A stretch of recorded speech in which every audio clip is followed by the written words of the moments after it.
Bueno, hoy tenemos entonces ya la segunda parte del evangelismo y discipulado. Estamos tomando de acuerdo al Evangelio de Juan, capítulo 4, la segunda parte.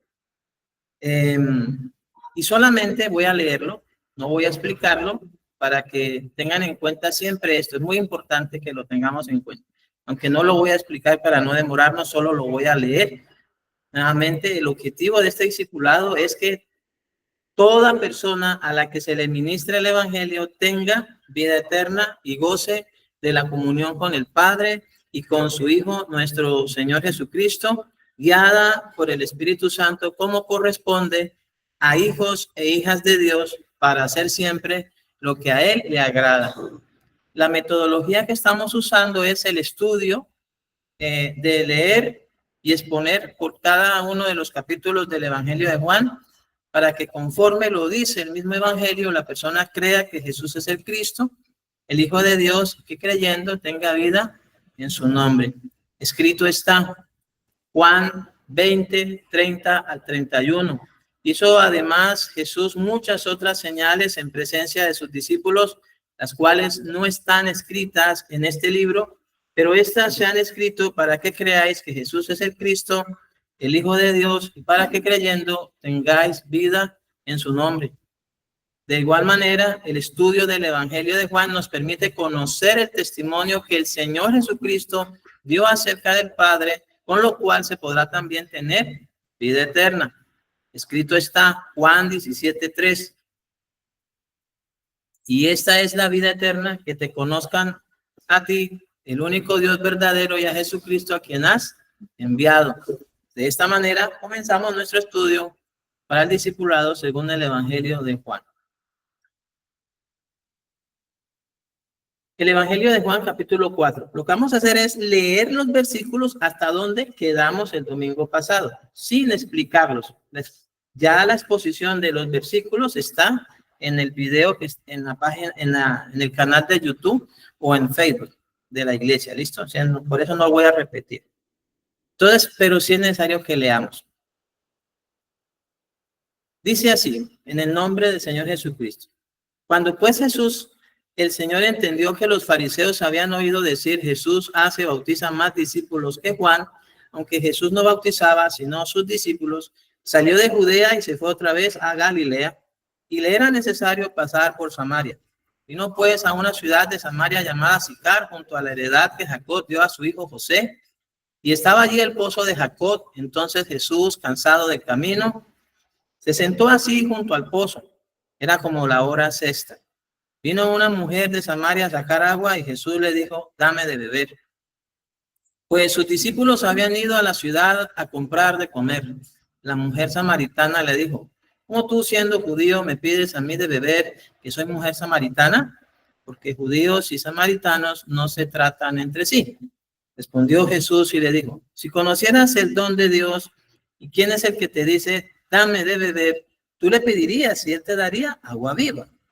La mujer le dijo: Señor, no tienes con qué sacarla y el pozo es hondo. ¿De dónde pues tienes el agua viva? Y ahí quedamos en este versículo. Hoy vamos a proseguir de acuerdo entonces al versículo 12 en adelante, con la ayuda de Dios. El versículo 12 dice lo siguiente: ¿acaso eres tú mayor? Esto es lo que la mujer le dice al Señor. Recordemos que ella todavía no lo conocía. ¿Acaso eres tú mayor que nuestro padre Jacob, que nos dio este pozo, del cual bebieron él y sus hijos y sus ganados? Bueno, entonces la respuesta es sí, Jesús es mayor que Jacob.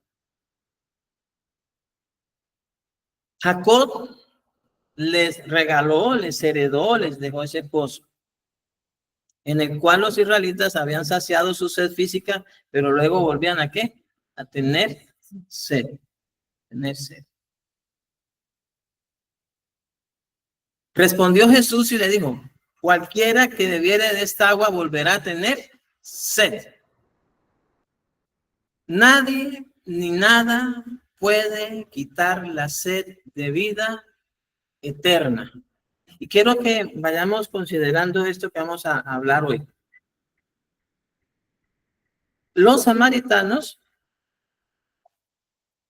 estaban buscando saciar su sed espiritual, apartados de la verdadera adoración a Dios.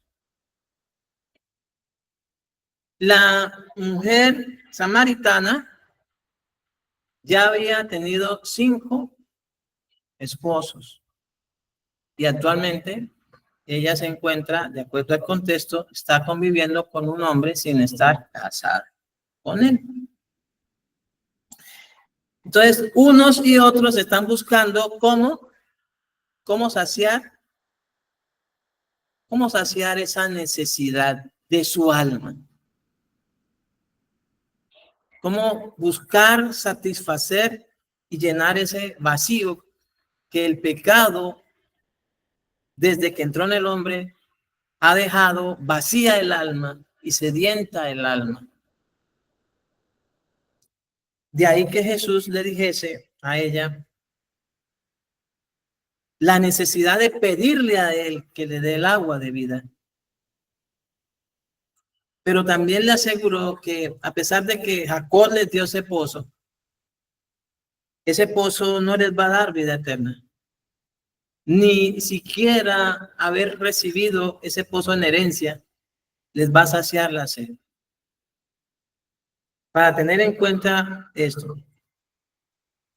Entonces, nadie ni nada puede quitar la sed de vida eterna que se manifiesta en el hombre. Ni Jacob, ni el pozo, ni los hijos de Jacob que bebieron del pozo pueden quitar la sed del alma. Solo mediante la fe en Jesús no se volverá a tener sed. Jesús es mayor que Abel. Vamos a llevarlo hasta Jacob, hasta Jacob o hasta Moisés. Jesús es mayor que Abel porque su sangre habla mejor que la de Abel. La sangre de Abel clamaba venganza. ¿Por qué? Porque fue derramada en tierra por la envidia que dice la Escritura, mató su hermano Caín. ¿Por qué lo mató? Porque tenía envidia, porque las obras de Abel eran buenas y las de su hermano malas. Porque Abel se acercó a Dios ofreciendo lo mejor de sus ovejas, creyendo que Dios le hay y que es galardonador de los que le buscan y que se agrada del que le busca con fe, porque sin fe es imposible agradar a Dios. Pero cuando ya la sangre de Abel es derramada,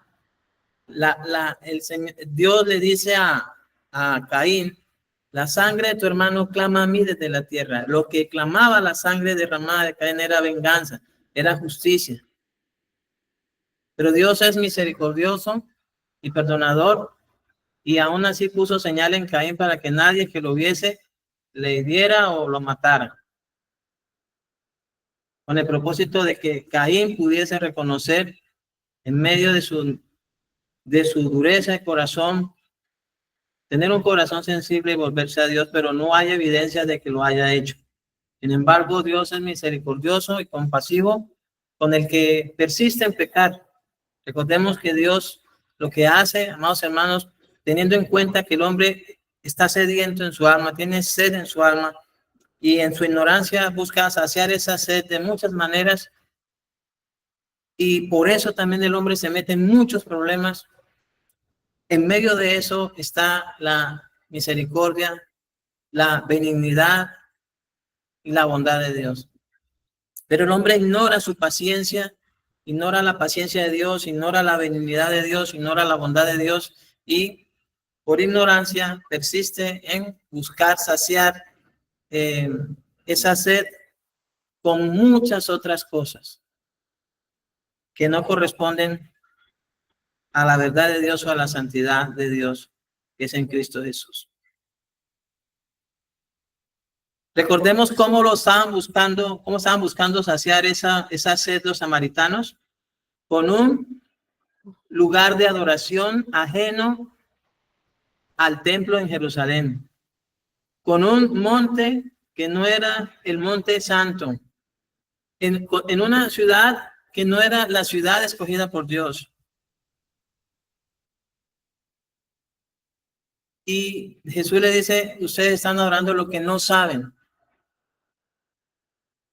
Finalmente terminan adorando lo que no saben, con una serie de ritos y ceremonias que tampoco estaban sujetas a la ley. ¿Y cómo estaba la mujer samaritana buscando saciar esa sed? Aparte del pozo, aparte de los rituales que estaban apartados del verdadero culto a Dios, lo estaba buscando con hombres. ¿Cuántos hombres? El primero no la sació. Cuando en ella se manifestó, porque así es que se manifiestan las necesidades, la necesidad de vida eterna en el hombre. El hombre empieza a tener una insatisfacción en su corazón. No está contento, no está saciado, nada lo llena. Entonces entra en terrenos bastante peligrosos. Y esta mujer pensó que casándose iba a llenar su alma, iba a ser saciada su sed, y casada más practicar esos rituales y esas ceremonias que no correspondían a la verdadero culto a Dios, más confiar en que eran descendientes de Jacob y que tenían por herencia un pozo. Ella creyó que ya estaría ¿qué? Saciada su sed. Pero el primer hombre no le sació y entonces se casó nuevamente. Y así hizo hasta el quinto. Ningún hombre la sació. El sexto tampoco la sació. Porque definitivamente solo Jesús puede saciar el alma hambrienta, puede quitar la sed del alma. La sangre de Abel, dice, clama venganza, pero la sangre de Jesús es para perdón de ¿qué? De pecados. Estoy diciendo esto para que veamos porque es que ella le dice al Señor, ¿eres tú mayor que nuestro padre Jacob? Sí, Jesús es mayor, porque es antes de Jacob. Y hay una preexistencia de Cristo manifiesta a lo largo de toda la Biblia, amados hermanos, que no podemos negar ni negociar por ninguna doctrina. Cristo es preexistente. Y eso es el testimonio que el Espíritu Santo da de él. Noé, miren, Noé fue pregonero de justicia, pero el pregón de Noé consistía en que anunciaba que el diluvio vendría y destruiría todo. Y todo ser viviente en que hubiera espíritu, en que hubiera aliento de vida, perecería por las aguas del diluvio. Eso era lo que Noé estaba diciendo. Pregonero de qué? De justicia. Dios castigaría el mundo o esa generación de Noé mediante un diluvio. Eso era su pregón. Y entonces él construyó el arca y solo 8 personas fueron salvas. Pero Jesús es mayor que Noé, porque Jesús vino con mensaje de paz, no con un mensaje con el cual se haría manifiesto que Dios acabaría con toda la raza humana, sino que, como dice Pedro a Cornelio, Dios envió mensaje de paz por medio de Cristo. El evangelio por excelencia es un mensaje de reconciliación, es un mensaje de paz, de justicia, pero una justicia por la fe en Cristo, para una justicia conforme a la sabiduría de Dios. Esto es, para un obrar recto y justo delante de Dios todos los días. Jesús entonces vino con mensaje de paz y él salvó a quién, y él salva y salvó a todos los que, todo aquel que cree. Y él salva a todo aquel que cree. Más de 8 personas estaban perseverando en el aposento alto. 120 personas perseveraron en el aposento alto luego de la resurrección de Jesús en el día de Pentecostés. Eran más que 8. Por eso Jesús es más que Noé y es también antes de Noé. Así como también dijo, antes que Abraham fuera, yo soy. La preexistencia de Cristo. Abraham fue amigo de Dios, pero su gozo fue gozarse en ver al Hijo de Dios, quien era antes que él. Jesús es mayor que Jesús en esto, mis amados hermanos. Y el Señor le dice a los judíos en el capítulo 8 de Juan que ellos procuraban matarlo a él, porque era un hombre quien les hablaba la verdad. Pero y les dice, ustedes dicen que son hijos de Abraham, que Abraham es su padre, que son descendientes de Abraham, que tienen un padre que es Dios. Pues Dios dio mensaje a Abraham, y en el corazón de Abraham no hubo la intención de matarme. Dice él, no hizo esto Abraham cuando oyó la voz de Dios, pero ustedes oyen la voz de Dios a través de Jesús, dice él, y lo quieren matar. Abraham no hizo eso. Abraham se gozó de que había de ver mi día y lo vio y se gozó. Pero los que tienen dureza de corazón lo que quieren es perturbar, estorbar, ser tropiezo a quienes están predicando el evangelio. Y en ese momento toda la jerarquía eclesiástica, religiosa, no eclesiástica, sino religiosa judía, estaba contra Cristo. Se habían constituido enemigos de Dios por perseguir y luego matar al Mesías.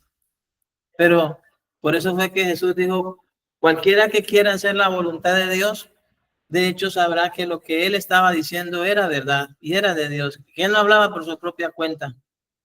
Pero lo que los judíos en el capítulo 8 del Evangelio de Juan tenían en su corazón contra Jesús es lo que pasa en el corazón de mucha gente cuando rechaza, cuando aborrece, cuando no ama, no estima la obra de Cristo. Quieren matarlo. Quieren matar a aquel que es mayor que Abel, matar a aquel que es mayor que Noé, matar a aquel que es mayor que Abraham, matar a aquel que es mayor que Moisés y todos los profetas, porque Jesús es mayor que todos ellos. Y eso lo describe inclusive el Espíritu Santo en el libro de Hebreos. La superioridad de Cristo, tanto en su preexistencia como en su manifestación y su gloria y en su exaltación.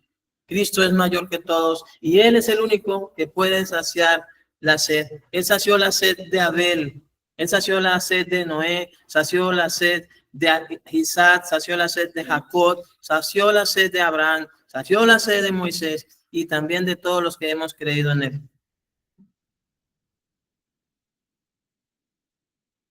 Por eso, hablando ahorita cuando lleguemos al contexto de la mujer samaritana, les explico algo allí, sí, con la ayuda de Dios.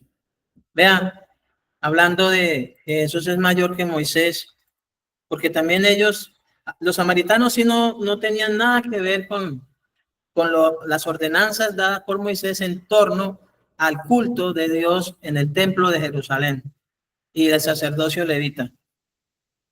Pero más adelante verán lo que ellos tenían. Moisés por la ley, Moisés o la ley por medio de Moisés fue dada. ¿Sí? Vamos a quitar esto. La ley por medio de Moisés fue dada, pero Jesús es mayor. Entonces la gracia y la verdad vinieron por medio del que es mayor y que es preexistente, que era antes de Moisés, mayor que Moisés. Profeta como a mí, dijo Moisés, os levantará el Señor. A él oiréis.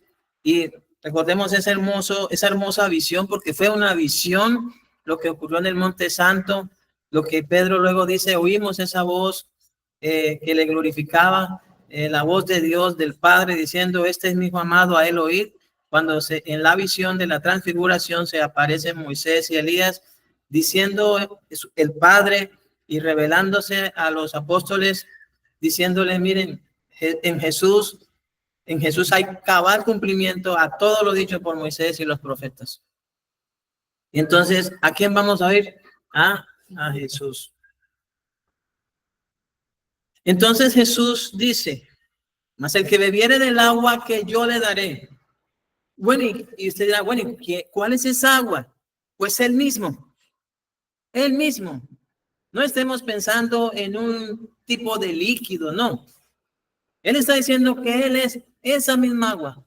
El creer en Él, dijo Él en Juan capítulo 7, versículo 37 a 39, lo entendemos ya en ese contexto. Y que tenga sed, venga a mí, beba, y de su interior correrán ríos de agua viva. El que cree en mí, como dice la Escritura, de su interior correrán ríos de agua viva. Esto dijo del Espíritu Santo que habían de recibir los que creyeran en Él.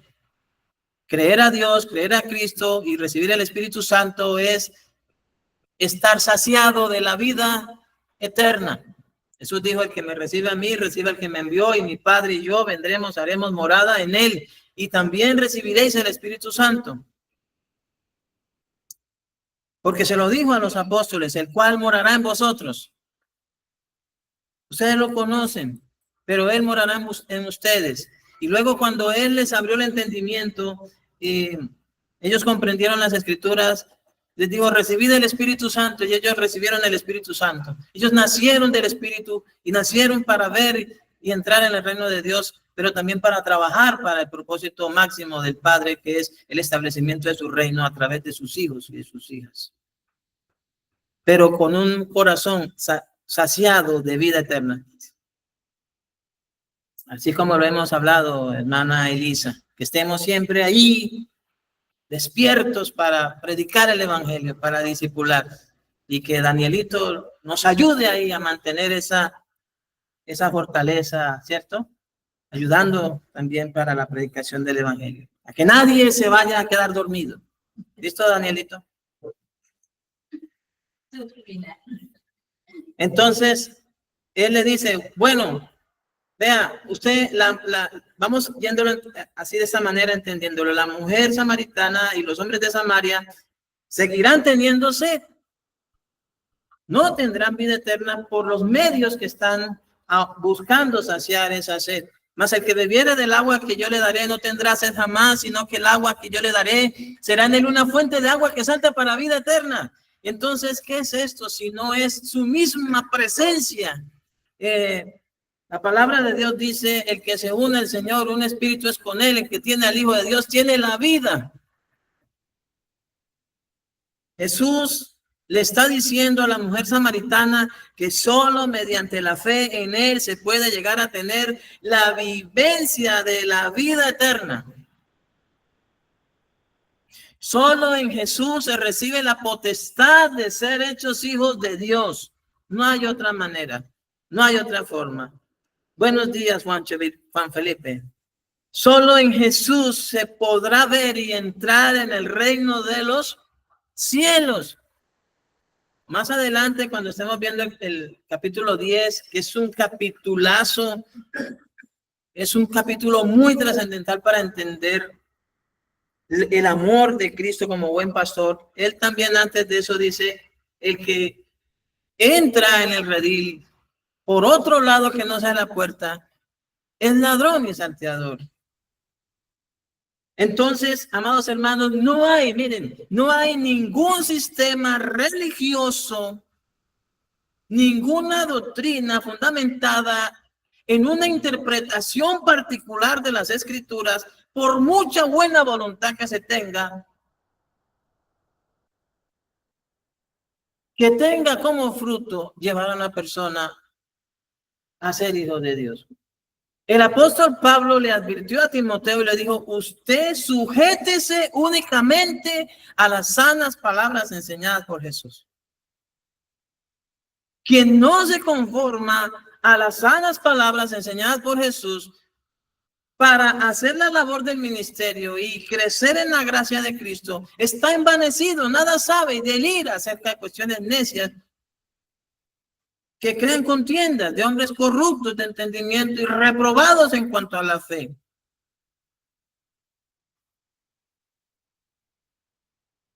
Y no hay que desconocer que hoy día hay una batalla por la mente y el corazón de la gente. Terrible. Y es una batalla campal que se está librando en todas las áreas de la vida. Escrito está en la carta a los Romanos. Ya muchos han cambiado la verdad de Dios por la mentira. Cuando se cambia la verdad de Dios por la mentira, jamás se podrá llegar a tener vida eterna, jamás se podrá llegar a ser saciado. Y lo peor del caso, si usted ha estudiado Romanos en ese capítulo, en ese pasaje, cuando se cambia la verdad de Dios por la mentira, el hombre empieza a tener una degradación.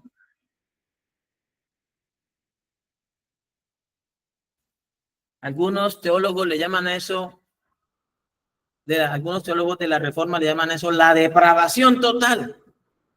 Porque sí, cuando cambiamos la verdad de Dios por la mentira, aunque ellos la aplican a la parte de cuando entró el pecado en el hombre, pero cuando se cambia la verdad de Dios por la mentira, el hombre empieza en una espiral descendente al punto de que van a terminar hombres con hombres y mujeres con mujeres. Eso es lo que dice el Espíritu Santo allí en la carta a los Romanos. Ante semejante conducta, dice nefanda conducta de los incrédulos, que era algo que le espantaba y le aterrorizaba mucho a Lot, abrumado por esa nefanda conducta de los impíos. Pero ya estamos ya estamos viendo eso. Los pecadores están siendo engañados y van engañando y siendo engañados y van de mal en peor, engañando y siendo engañados. En una espiral descendente cada vez más profunda, de la cual difícilmente por mero esfuerzo humano podrán salir. Solo Dios nos podrá sacar de ahí mediante el arrepentimiento y la fe en Cristo, para una determinada voluntad de agradar a Dios. Solo en Jesús se podrá ver y entrar en el reino de los cielos. Más concretamente, el reino de Dios, y esto lo quería, explicarlo, esto está en azulito porque corresponde a lo que nosotros estamos llevando acá. Más concretamente, el reino de Dios es un reinado espiritual en los corazones y en las vidas de aquellos que están dispuestos a someterse a la autoridad de Dios. No es simplemente que usted vea manifiesto el poder de Dios, y cuyo poder estrictamente, según las Sagradas Escrituras, consiste en la salvación. El Evangelio es poder de Dios para salvación en Cristo. Entonces la persona que ha recibido el Evangelio y ha gozado del poder de Dios, empieza a evidenciar el poder del Espíritu Santo en su vida, llevándolo a la estatura de Cristo. Y es verdad. Y eso hace parte de la redención. Jesús dijo, si el Hijo libertare, seréis verdaderamente libres, pero no solamente se queda ya libertado del pecado, sino que inicia una renovación del entendimiento para una comprensión de la voluntad de Dios y una obediencia de corazón a Dios. Y ahí verá el poder manifiesto de Dios, el poder del reino de Dios. Otros lo llaman el poder transformador, usando la palabra en buenos términos. Porque Dios no transforma, lo que Dios nos hace es nuevas criaturas. Pero es una manera, una expresión que se usa para darle esa gloria a Dios. El único que puede dar una nueva vida y una mente completamente renovada de tanta pestilencia filosófica y doctrina de hombres es Dios. Porque toda cabeza está enferma con tanta basura. Y de eso Pablo dijo, todo lo tengo por basura. De tanta basura, dijo Pablo, se limpió él. Como Jesús también dijo, vosotros estáis limpios por la palabra que os he hablado. Entonces, más concretamente, El reino de Dios es un reino espiritual en los corazones y en las vidas de aquellos que están dispuestos a someterse a la autoridad de Dios, quienes desafían entonces esta autoridad y se niegan a someterse a él, no son parte del reino de Dios. Por eso es que es, como alguien una vez me decía, y eso me quedó siempre en mi corazón, me parece irónico que digamos que somos cristianos evangélicos y no nos sometamos a la obediencia a Dios. O sea, eso no tiene sentido. No hay coherencia. Me parece incoherente, me decía. Me parece incoherente. No les digo que fue lo otro, ¿no? Porque después se ríen. Pero era algo relacionado a otras cosas. Pero es incoherente, es irracional, no tiene sentido, no se le encuentra ni pies ni cabeza a alguien que diga, bueno, es que yo soy cristiano y yo asisto, y bueno, que ya casi no asisto, porque ahora ya casi ni asisten, ¿no? Y no se someta al señorío de Dios, no se someta al señorío de Cristo. Y haya tanta desidia y tanta falta de voluntad por escudriñar las escrituras. Cuando usted llega a la iglesia cristiana evangélica, le dicen que haga devocionales. Entonces, ¿cuál es el asunto? El devocional es lectura de un pasaje de las escrituras, una oración, una acción de gracias. Eso es como un devocional muy elemental, muy sencillo. Entonces, en la lectura, a usted le dicen qué dice el texto, qué aprendo del texto y qué debo practicar. Y ese es un devocional bastante práctico y es bueno. Pero ¿qué pasa? La gente dice, no tengo tiempo. Otra vez, no tengo tiempo. Cuando Dios dice, todo tiene su tiempo. O sea que sí hay tiempo para ocuparse de él. Hay tiempo para ocuparse de ese devocional práctico. Todo tiene su tiempo. No tengo tiempo. No diga que no. Tiene tiempo porque está mintiendo. Estaremos mintiendo. 24 horas tenemos. Hay tiempo para Dios. Para a lo menos hacer ese devocional práctico que a veces es de media horita o una hora máximo. Pero sabe, amados hermanos, que los apóstoles, los discípulos, no estaban en un devocional práctico. Estaban sumergidos en la disciplina de Cristo. Las 24 horas por 3 años enteros. Más los 40 días y las 40 noches que les volvió a hablar de todo lo que en la ley de Moisés, los salmos y los profetas decían de él. Fueron sumergidos en la disciplina soberana de Cristo, para que aprendieran a someterse a Cristo.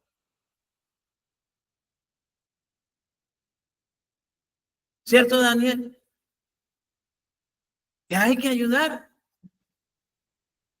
¿Para qué? Para enseñar a otros a estar despiertos y a someterse a Cristo. Y ellos, ustedes los verán luego. Esta mañana, aunque Pablo no estuvo en esa disciplina de 3 años, 24 horas diarias, sí estuvo metido en un estudio de las Escrituras todo el tiempo de su ministerio. Él cuenta inclusive unos primeros 17 años, pero eso no fue suficiente para él. Cuando aún estando en la cárcel pidió que le trajeran los manuscritos, mayormente los rollos, o sea, los profetas, los salmos, la ley y el capote, porque le ayudaba para abrigarse, porque era muy hostil la prisión donde lo metieron. Pero allí mandó a pedir que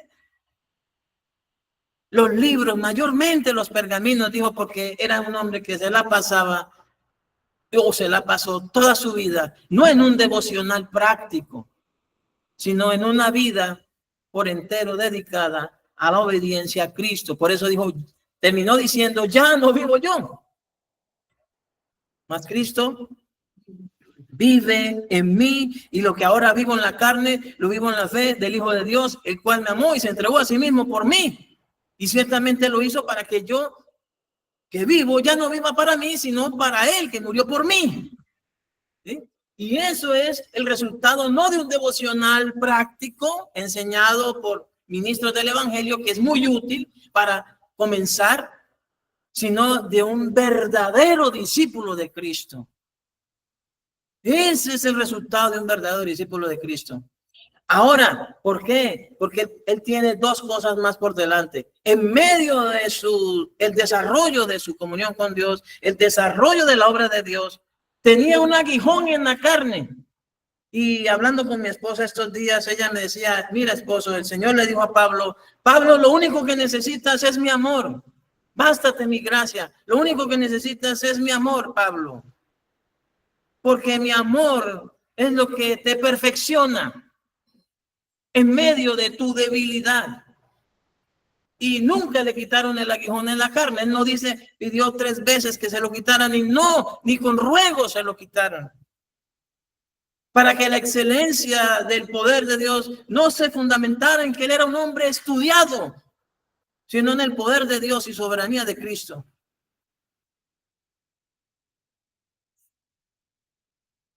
Pero también en medio de esas cosas fue azotado, estuvo en naufragios, muchos desvelos, muchos ayunos, y no ayunos de que se iba a orar, no, ayunos de que no tenía que comer.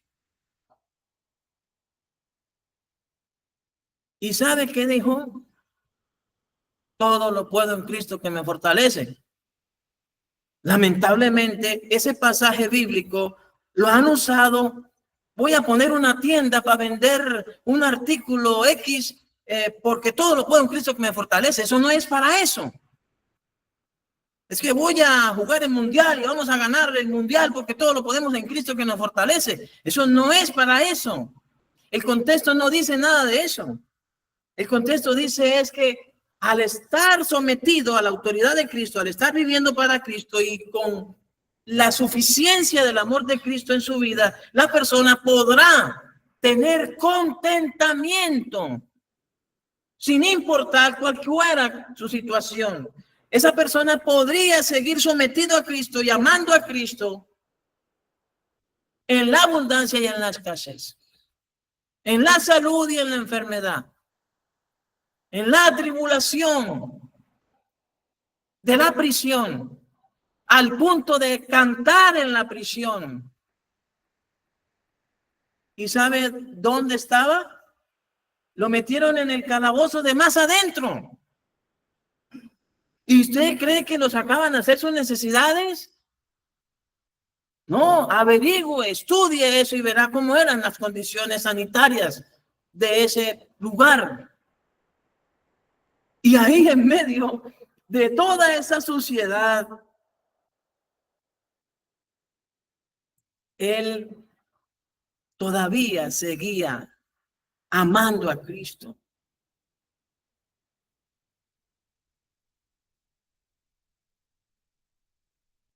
Eso es, amados hermanos, una persona que vive en el reino de Dios. El reino de Dios no es comida ni bebida, sino justicia, paz y gozo en el Espíritu Santo, a pesar de estar en el calabozo de más adentro por causa de Cristo. Porque si somos abofeteados por causa del nombre de Cristo, somos bienaventurados. Pero si lo que nos pasa es por falta de juicio, entonces debemos arrepentirnos. El oír, la fe es por el oír. En algunos casos solamente basta eso. No es necesario que vea. Amén, hermano Hernando. Así es, hermano, así es. La fe es por el oír a Cristo. ¿Ven? Entonces, quienes desafían la autoridad de Dios y se niegan a someterse a Él, jamás serán parte del reino de Dios. Porque tampoco por el mucho conocimiento, dice, el reino de Dios no consiste en palabras de sabiduría humana. El reino de Dios no consiste en filosofías y huecas sutilezas, en tradiciones de los hombres, en mandamientos de hombres, en doctrinas de hombres y duro trato del cuerpo, culto voluntario y todo eso. No, el reino de Dios consiste en poder en el Espíritu, un poder que lleva a la persona a la estatura de Cristo, mediante la sabiduría de Cristo, no la de los hombres. Entonces, aquellos que reconocen el señorío de Cristo y se rinden alegremente al reinado de Dios en sus corazones, ¿qué es esto? A que Dios sea quien los gobierne. Entonces, ciertamente, esa gente y esas personas son parte del reino de Dios.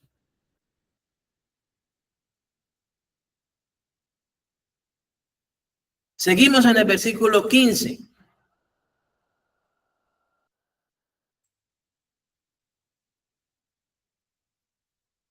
Juan capítulo 4, versículo 15. La mujer le dijo, Señor, dame esa agua para que no tenga yo sed ni venga aquí a sacarla. Usted sabrá que siempre que se presenta una solución, la gente quiere esa solución. Jesús le dijo, prácticamente lo que está aquí es, miren, sin arrepentimiento, vana es la fe. Si no hay arrepentimiento, si no hay la determinación en el corazón de volverse a Dios para someterse a su palabra y pedir perdón mediante el sacrificio y la sangre de Cristo, entonces así la persona diga, yo creo en Cristo, pero no está arrepentida, no tendrá vida eterna. Y Jesús fue quien lo dijo.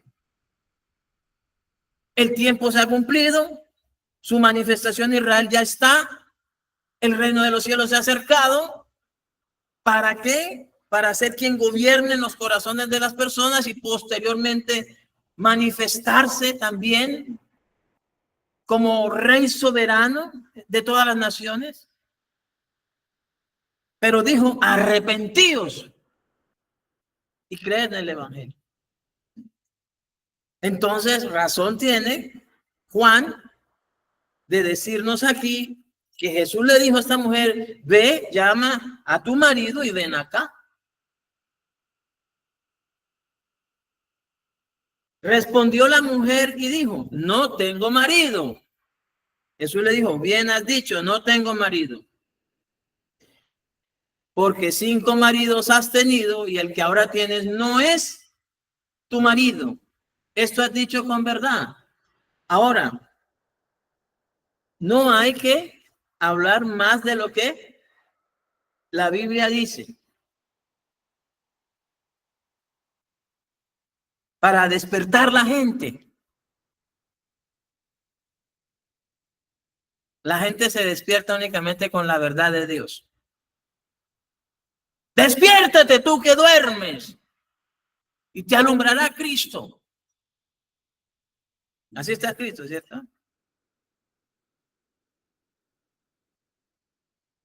Está claro lo que dice ahí. ¿Qué es lo que dice el pasaje? ¿Qué dice Jesús? ¿Que esta mujer era prostituta? No. 5 maridos has tenido. Y el que ahora tiene nuestro marido. ¿Qué había estado buscando ella entonces? Que los hombres le saciaran su sed. Era una mujer necesitada de amor, pero lo buscó en el lugar equivocado, en las personas equivocadas. Hablando en una ocasión con una joven cristiana evangélica que creo que ya se casó. Ella me decía que solamente se casaría siempre y cuando, ella me dijo, yo entiendo el amor de Cristo para mí, pero yo no me voy a casar con un hombre que no se someta al amor de Cristo, porque si no se somete al amor de Cristo, no podrá amarme a mí como Cristo amó a la iglesia. Y tenía escasamente 20 años para ese momento. Vean, jóvenes, el matrimonio es una bendición muy grande, pero nunca se casen en yugo desigual, van a sufrir. Y eso lo dijo Dios, lo tiene escrito en su palabra. Luego lo confirmaron los profetas. Luego lo confirmó el mismo Señor, el verbo de vida, el que es la palabra y el que sustenta todas las cosas. Lo confirmaron sus apóstoles. Sería, miren, sería una estupidez, una necedad, una obstinación de corazón si ustedes se casan en yugo desigual. No se están oponiendo en primera instancia en rebeldía y en oposición a sus padres, sino a Dios mismo.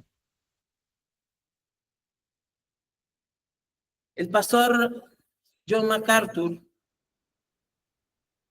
en una de sus últimas enseñanzas, dijo lo siguiente.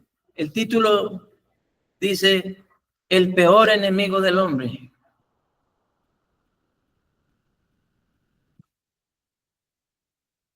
Horrenda cosa es caer en manos de un Dios vivo. Ni siquiera es Satanás, porque Satanás y los ángeles y los demonios tiemblan, tienen miedo y saben que Dios los destruye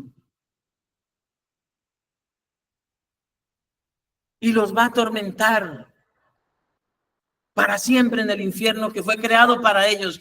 Y Satanás y los demonios y todas esas huestes celestiales tiemblan ante la gloriosa presencia de Dios y de su Hijo Jesucristo y del Espíritu Santo. Por eso le decían a Jesús, ¿qué? Hijo de Dios, sabemos tú quién eres, sabemos quién eres. Tú eres el Santo, tú eres el Hijo de Dios. Vienes a atormentarnos antes de tiempo. Y le rogaban que no lo hicieran, que no los fuera a mandar al abismo. Entonces esos demonios y Satanás tienen mayor temor que nosotros, porque ellos sí saben que Dios los destruirá en el infierno. Pero esta juventud parece ser que no tiene temor.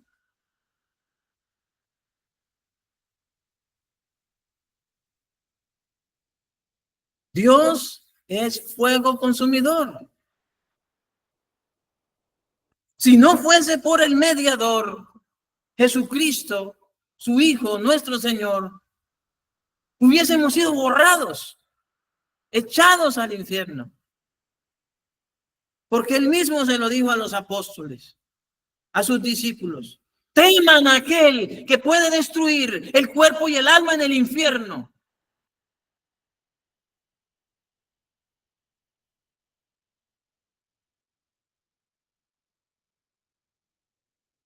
Y con todo dolor en mi corazón, vea, si Dios no le apareja un cónyuge que lo ame a él, es mejor que no se case, ni tampoco pervierta su cuerpo en fornicaciones repetitivas. No sea que en una de esas le dé un paro cardíaco y caiga allí en pleno acto sexual ilícito. No hay que burlarse en la misma cara de Dios, que presencia y ve todo y oye todas las cosas.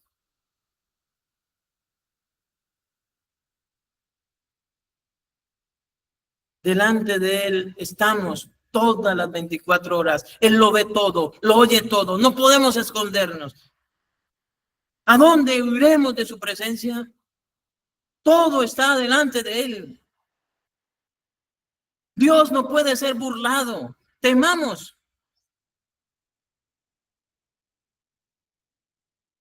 Porque Satanás y sus demonios tienen un miedo, tienen terror a la santidad de Dios, a su juicio.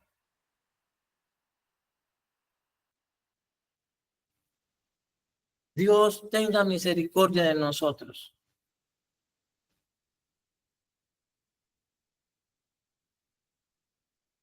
Porque 5 maridos has tenido y el que ahora tiene no es tu marido. Esto has dicho con verdad. Saciar la sed del alma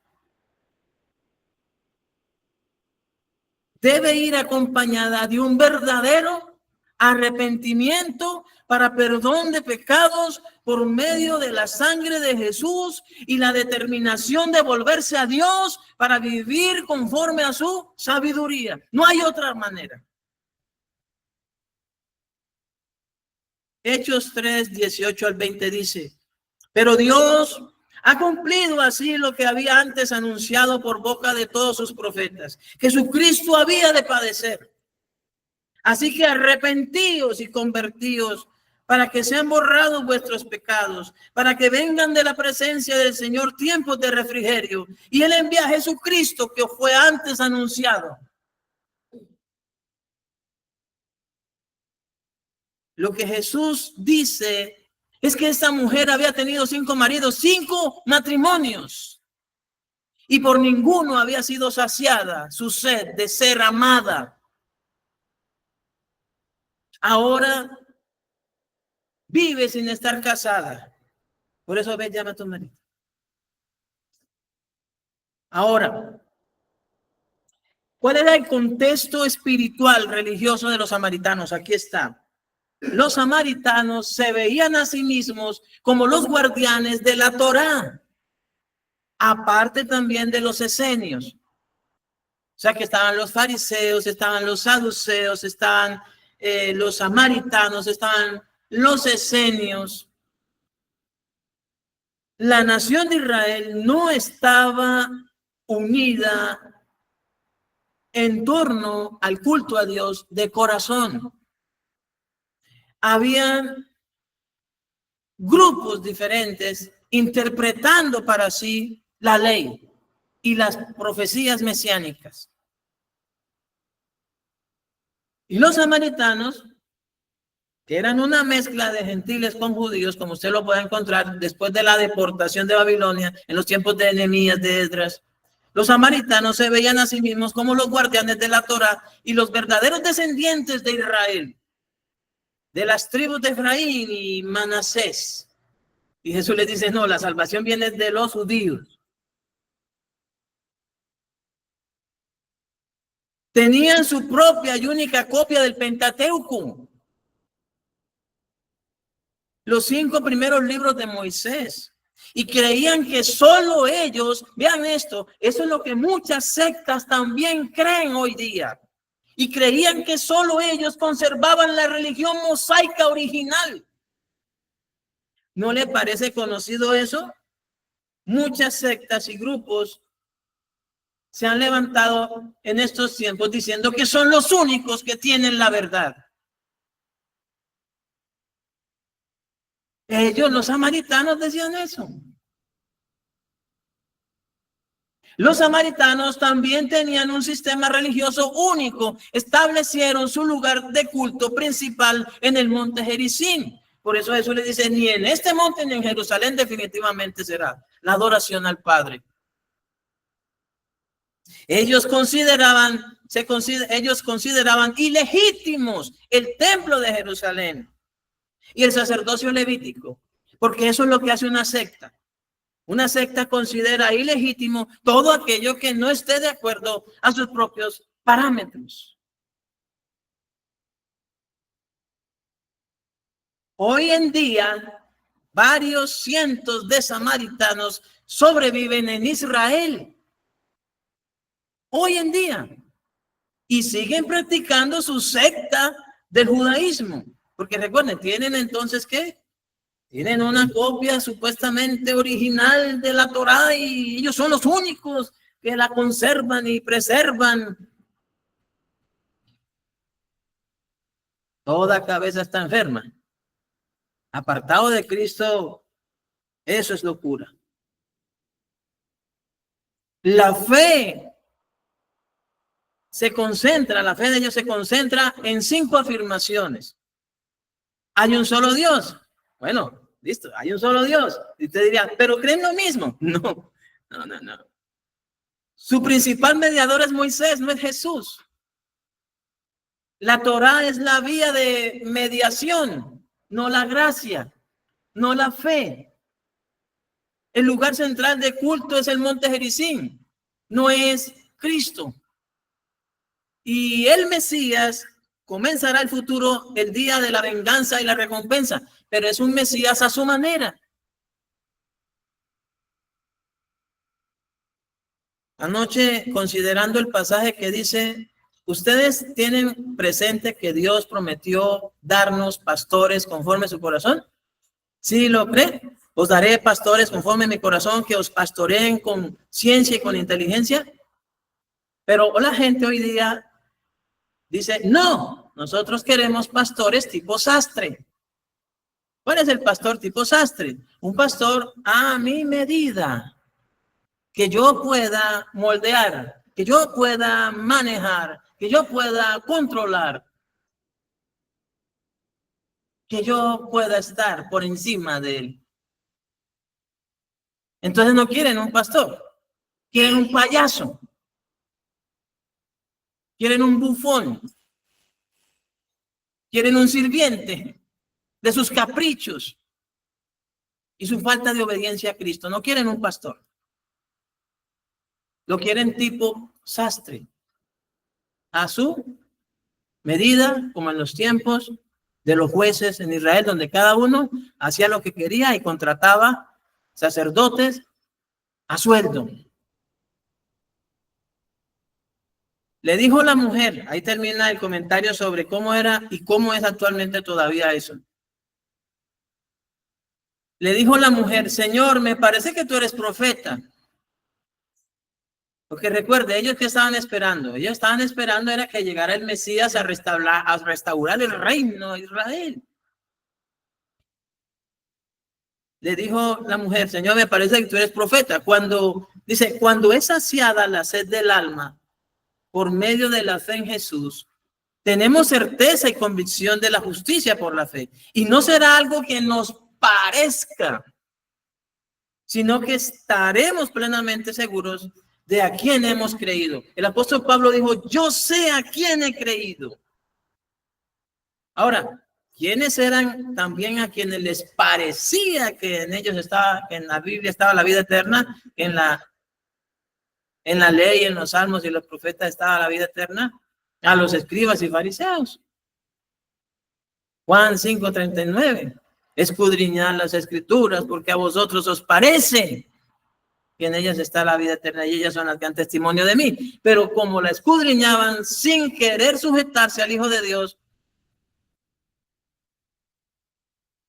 entonces no quisieron venir a él para tener vida. Entonces él les dice, y no queréis venir a mí para tener vida.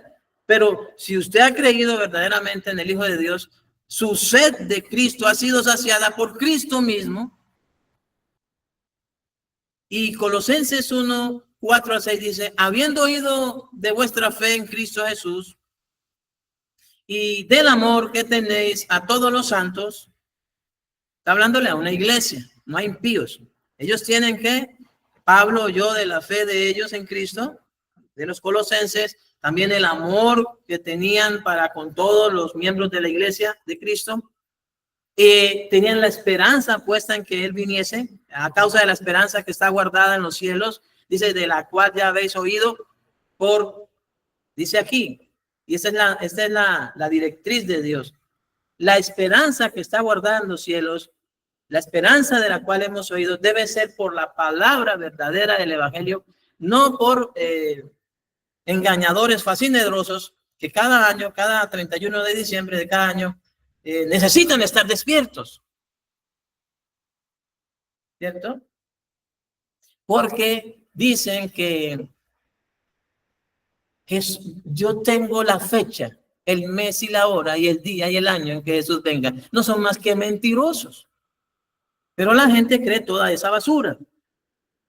Inclusive hay pastores de bastante renombre en Latinoamérica y aún pastores que conozco que se han atrevido a decir semejante barbaridad, que saben la fecha, que saben la hora, que saben el día, entonces son más que Cristo.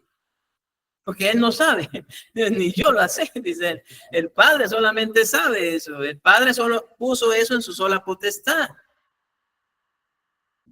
No nos toca a nosotros saberlo, lo que el Padre nos mandó a hacer es obedecerle. Así que tampoco usted y yo nos vamos a aventurar a decir Jesús viene ahorita el 31 de diciembre de 2025. No, prediquemos el evangelio y hagamos discípulos. Deje que Dios el Padre decida a qué hora va a enviar a su hijo y qué día lo enviará.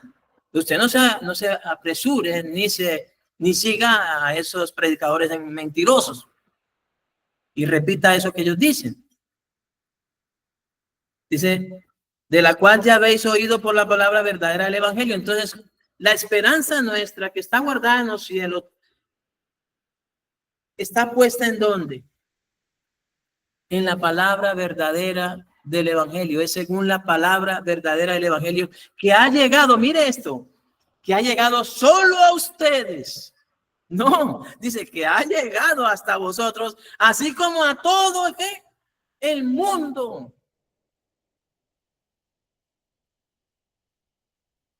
Y hay un teólogo que dijo, no recuerdo el nombre, dijo, es necesario creer todo lo que ha sido creído por todos en todas partes con respecto al evangelio. Porque la revelación del evangelio no es privada para nadie. Hemos de creer lo que ha sido creído por todos en todas partes. Por todos aquellos que han creído y han recibido la palabra de verdad, el evangelio de la salvación. Así como ha llegado aquí, ha llegado también a todas partes del mundo. Y también, así como lleva fruto aquí, lleva fruto y crece también en todos los que lo reciben. ¿Desde cuándo? Desde el día en que la oyeron y conocieron la gracia de Dios en verdad.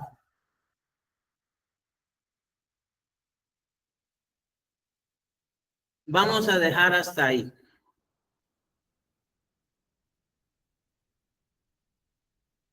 ¿O seguimos? ¿Vamos hasta las 12? Bueno, entonces vamos hasta las 12. Muy bien. Ella dice lo siguiente. Nuestros padres adoraron en este monte. Entonces ya sabe por qué, ¿no? Ya hemos visto que ellos establecieron su propio sistema de culto y de religión y todo esto. Apartados de la verdadera fidelidad a Dios. Nuestros padres adoraron en este monte y vosotros decís que en Jerusalén es el lugar donde se debe adorar. Jesús le dijo, mujer, créeme. Esto también debemos de creerlo. Usted le dice, iglesia, créame. Iglesia, créame.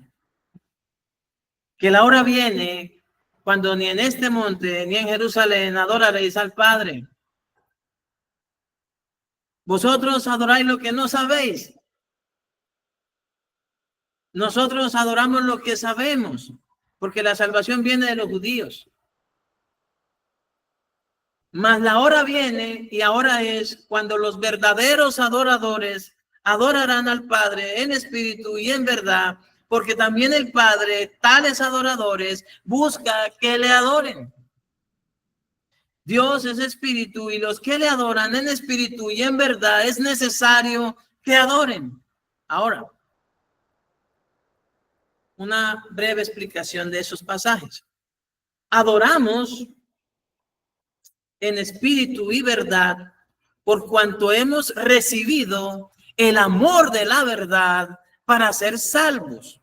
Y mediante nuestro Señor Jesucristo y la guía del Espíritu Santo, todo nuestro ser está dispuesto en todo tiempo para hacer siempre lo que a Dios agrada. Eso es adorar a Dios en espíritu y verdad. Usted podrá cantar. Yo canto. Algunos canten aunque no canten, pero cantan. Pero cantar, a eso no se refería Jesús. Se refería a la obediencia guiada por las Escrituras. Dice, el Espíritu Santo los guiará a toda verdad. Todos los que son hijos de Dios son guiados por el Espíritu Santo. Colosenses 1, 9 al 14 dice, por lo cual también nosotros, dice Pablo, desde el día en que lo oímos, esa era la oración que Pablo hacía, no cesamos de orar por vosotros. ¿Por quiénes? Por quienes habían oído el Evangelio. ¿Qué pedía? Dice, y de pedir que seáis llenos del conocimiento de su voluntad, en toda sabiduría e inteligencia espiritual. Dice, para que andéis como es digno del Señor. Aquí está hablando, él nos dice, estoy orando para que ustedes adoren a Dios en espíritu y en verdad. No está diciendo eso. Está amplificando por el Espíritu Santo, por revelación del Señor Jesucristo, lo que Jesús le dijo a la mujer samaritana. Esa verdadera adoración en espíritu y en verdad está fundamentada en el conocimiento de la voluntad de Dios, en la sabiduría de Dios, en el temor a Dios, en esa inteligencia espiritual que nos permite entonces andar como es digno del Señor, cantándole alabanzas en todo tiempo. No, dice, agradándole en todo. Llevando fruto en toda canción de adoración y alabanza. No, llevando fruto en toda buena obra.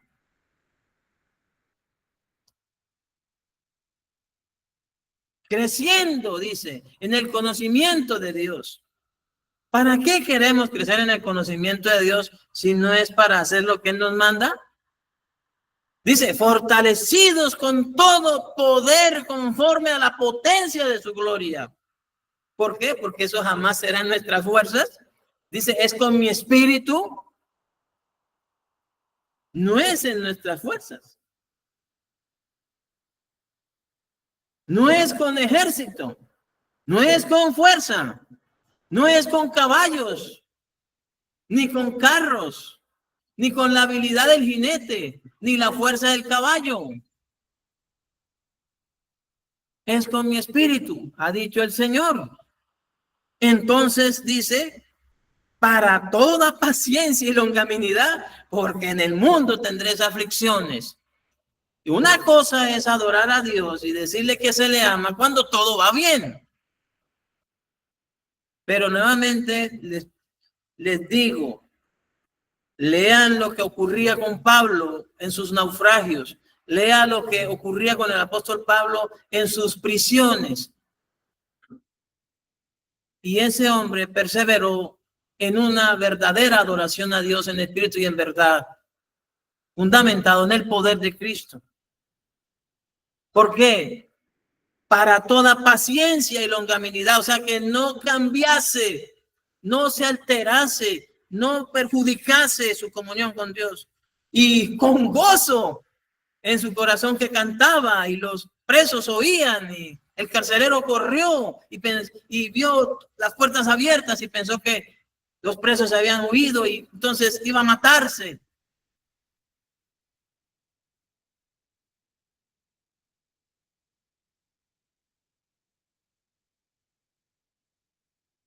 Con gozo, dando gracias al Padre que nos hizo actos, dice, para participar de la herencia de los santos en luz, el cual nos ha librado de la potestad de las tinieblas y trasladado nuevamente, aquí habla reino. ¿Para qué Dios nos ha trasladado al reino de su amado Hijo si no es para que Jesús reine, o sea, que Jesús nos gobierne? Y trasladado al reino de su amado Hijo, en quien tenemos, dice, verdadera libertad, redención por su sangre y perdón de pecados. Le dijo la mujer: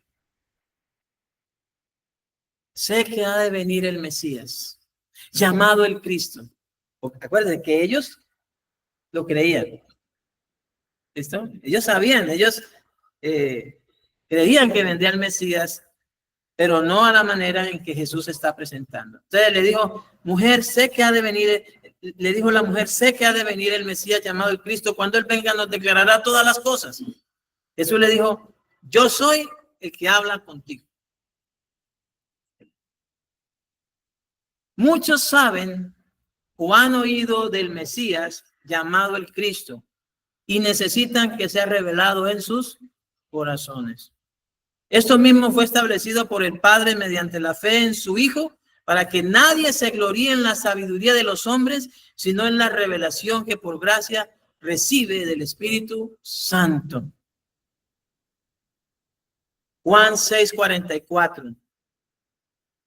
Ninguno, dice, puede venir a mí si el Padre que me envió no le trajere, y yo le resucitaré en el día postrero. Juan 6:65. Y dijo: por eso os he dicho que ninguno puede venir a mí si no le fuere dado del Padre. Mateo 11:27. Todas las cosas me fueron entregadas por mi Padre. ¿Y qué pasa entonces? Y nadie conoce al Hijo sino el Padre. Ni al Padre conoce a alguno sino el Hijo, y aquel a quien el Hijo lo quiera revelar. Nosotros, como mensajeros de Dios, heraldos de Cristo, predicadores de Cristo, siervos de Dios, nos esforzamos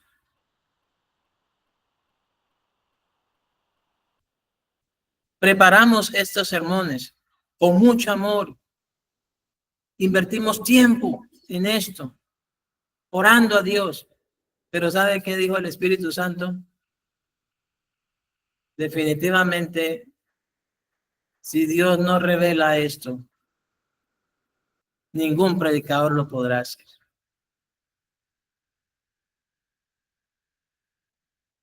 Ahora sí, puestos de pie, oramos, mis amados hermanos. Si Dios lo permite, el próximo domingo finalizamos el capítulo 4 del Evangelio de Juan. Les había dicho que íbamos de a 2 capítulos, pero es necesario que rompamos ese protocolo para poder desarrollar todo el capítulo completo. Y gracias a Dios por su don inefable. Dios es bueno y para siempre su misericordia. Padre, en el nombre de tu amado Hijo, nuestro Señor Jesucristo. Señor, nosotros hemos sembrado la semilla según tu gracia. Ahora, Padre Santo, solo queda que el Espíritu Santo revele esta palabra que se ha leído y que se ha expuesto, que se ha predicado en todo lo que concierne a la sana doctrina y solo y estrictamente a tu sabiduría para salvación de todos los que han oído, para seguridad de salvación a los que ya son tus hijos y verdaderos discípulos de Jesús. Porque más de lo que ya hemos hecho, de orar, de interceder, de preparar los sermones, solo queda esperar que dé fruto, y solamente eres tú quien da el crecimiento. Permite que esta palabra lleve fruto en el nombre de Jesús y sea revelado tu Hijo Jesucristo en el corazón de cada uno de nosotros. Que se cumpla ese propósito tan grande por el cual el Evangelio de Juan fue escrito, para que creamos que Jesús es el Cristo, el Hijo de Dios, y que creyendo tengamos vida en su nombre. Que sea saciada esa sed. Que sea saciada esa sed de cada hombre y mujer, Señor, que está congregado aquí. Y de aquellos que ya han tomado del agua de vida, de esa fuente que salta para la vida eterna, todos puedan permanecer arraigados y fundamentados en una verdadera adoración conforme la revelación de tu palabra en sus corazones, en sus mentes, en espíritu y en verdad, haciendo siempre lo que a ti te agrada, bajo la autoridad, señorío y reino de Cristo en nuestras vidas. Él es nuestro Señor. Jesucristo es el Señor. Hemos creído, Señor, de todo corazón y confesamos con nuestra boca que Jesucristo es el Señor para gloria tuya y estamos sujetos a Él. Él es quien nos gobierna. Ya no somos nuestros. Ya no vivimos nosotros, sino Él es quien nos gobierna y nos rige. En el nombre de Jesús. Gracias te damos, Padre. Amén. Pueden sentarse, por favor, mis amados hermanos. Damos gracias a Dios por su grande misericordia en el nombre